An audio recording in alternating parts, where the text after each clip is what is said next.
Hey everyone, hope you're doing well. I hope and pray that this finds you well and you've had an amazing week. My name's Mark and I want to talk to you today about salt. My father-in-law Rick tells this story about having some jokesters, some pranksters for siblings when he was growing up. And one of the things he said is that his brothers convinced him that if he were to add more salt to his food, that the food would cool down more quickly and he would be able to eat it faster. This was a long-running joke in his family, and I guess he believed it for a long time, so much so that he actually began to eat really salty food. That became the norm for him, and that's actually how he eats his food today. He puts a ridiculous amount of salt on his food. What's interesting is we know that salt exists to bring out the flavors that already exist. It really intensifies the flavors that already exist in food. Before that, though, salt was actually used as a preservative.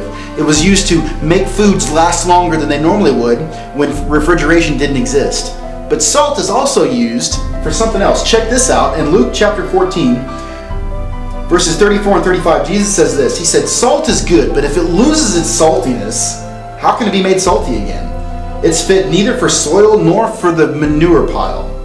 Instead, it is thrown out. He who has ears, let him hear." What's interesting, we know that salt isn't good for the soil. It doesn't benefit the soil. You can't grow things in salty soil. So that's no good. But this idea of the manure pile, one of the things that I've discovered is that in first century Jews living on the edge of the desert, they didn't have a ton of access to wood for their fires, even in the cooking elements. And so they found an alternative fuel source. And that was animal manure.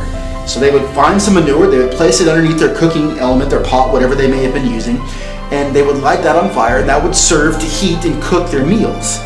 I'm not sure when or where, who discovered this, but they found out eventually that if they were to add salt to the manure pile, that the fire would begin to burn brighter, hotter, and longer. That's really interesting. Over time, though, of course, the salt would break down as a result of the intense heat, and then it would be useless, and they would have to add more salt to that. But this got me thinking, if you and I are the salt of the earth, like Jesus has told us, he told us this on the Sermon on the Mount, that we're the salt of the earth, that we exist to bring out the natural flavors.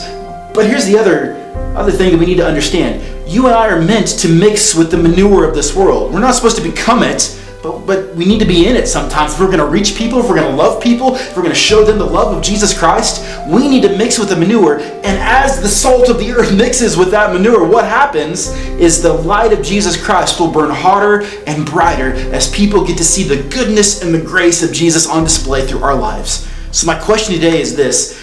In the midst of where God has placed you, in your situation, in your context, in your circumstances, if you are to be the light of the world to those around you, what does that look like? How can you begin to encourage them? How can you insert Jesus into the conversations? These are some things I'm asking you to pray about this week so that you and I can literally begin to see with our own eyes the light of Jesus burn brighter and longer as we add salt to what is the manure of this world. I hope and pray the Holy Spirit answers that question for you this week and you can begin to put it into practice. We'll see you next time.